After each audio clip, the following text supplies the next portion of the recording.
Okay, so presenting our next award is attorney, anchor for the Law&Crime Network, co-host of their podcast Sidebar, and I learned recently an actor, also known as a thespian. He actually worked alongside Russell Crowe in Showtime's The Loudest Voice.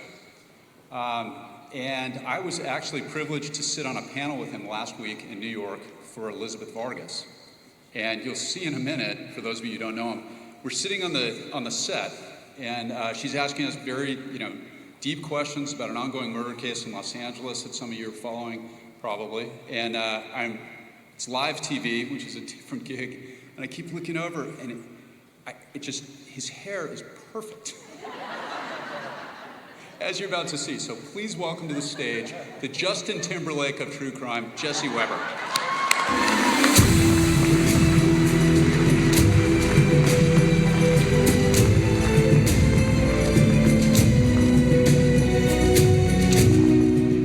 Thank you, Matt. Everything you said is exactly true. It is great to be here, and it is true. I have dabbled in acting. I've got to say, watching Russell Crowe play Roger Ailes was pretty amazing. I played reporter number 1. Big stretch for me, my Daniel Day-Lewis moment, really getting into character. Tonight, on behalf of the Law&Crime Network, I am so proud to present our first annual America's Greatest Detective Award.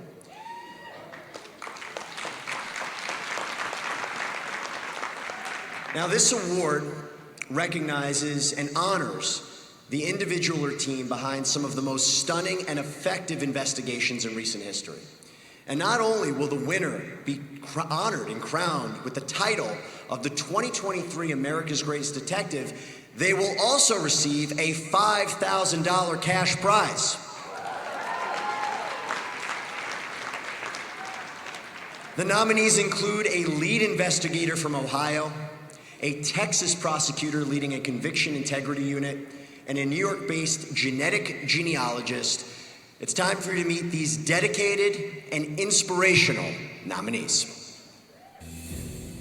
Hi, my name is Cynthia Garza. I am the chief of the Conviction Integrity Unit of the Dallas County District Attorney's Office. Recently, my team successfully litigated the exoneration of Tyrone Day. In 1989, Tyrone Day was charged with sexual assault at 19 years old.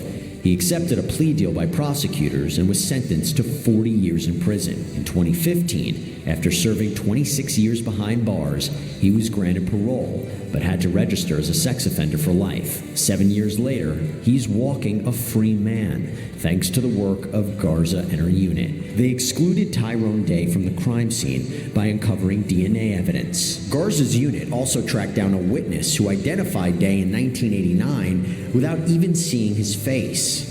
Since 2010, Garza has helped exonerate over a dozen wrongful conviction cases and continues to work with the Dallas Conviction Integrity Unit to advocate for the innocent behind bars. My name is Allison Peacock. I'm a forensic investigative genetic genealogist. I helped to reunite Holly Marie Klaus with her family in a 41-year-old cold case. In 1981, the remains of a man and woman were found in Harris County, Texas.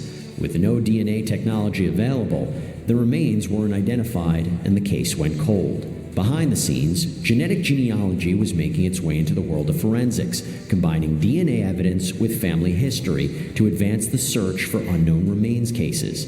In 2021, Peacock used this new technology to relaunch an investigation into the case and positively identified the couple as 17-year-old Tina Klaus and 21-year-old Dean Klaus. After collaborating with several agencies across multiple states, Holly Marie Klaus was found the following year, solving a 41-year-old mystery. Hi, hello, my name is Detective Troy Lilly. I'm an investigator with the Akron County Police Department, where I led the investigation into serial arsonist Stanley Ford.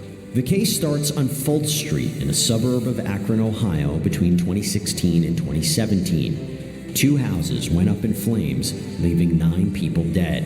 With a community left frightened and devastated, Detective Looney led a nationwide hunt for answers. By interviewing residents on Fulton Street, he was led in the direction of Stanley Ford, a man with known animosity towards his neighbors. Through additional evidence gathered from Ford's interrogation, surveillance footage, and items found at both locations, Detective Looney and his team developed a timeline of the fires, pointing back to their prime suspect. In 2021, Detective Looney's investigation came full circle when all the evidence was revealed in Ford's criminal trial. This led Ford to be convicted of aggravated murder and arson charges and get locked up for good.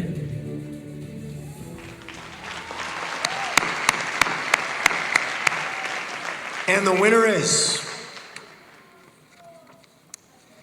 Cynthia Garza.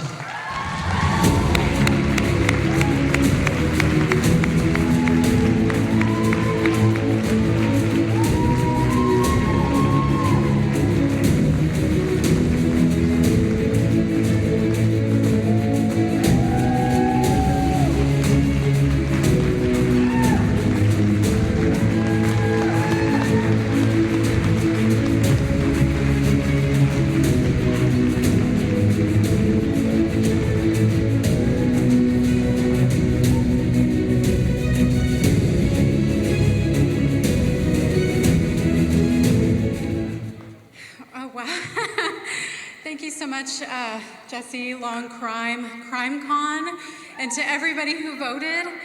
Thank you to my family, my husband, and my kids, and the District Attorney's Office that I work for, Judge John Crusoe. I just want to say that I really appreciate this time and the platform that you all have given to this cause that's dear and deep within my heart. I've been doing this type of work for many years. This is a work that comes from my heart. I am a public servant in that regard. And I just want to say that this is not a Dallas County problem. This is not a Texas problem. This is a nationwide problem, an issue that needs to be addressed through advocacy, criminal justice reform efforts. This is an issue that affects more than just the person that was wrongfully convicted or their family members. This affects our victims who never have received justice because somebody who was wrongfully convicted for the crime that they were victimized for. That needs to change. Our communities have also been affected. And you know, this is, like I said, something that I deeply want everybody to think about. And if there's ever a chance for criminal justice reform efforts that you can support, please, I ask you to do so. Thank you so much.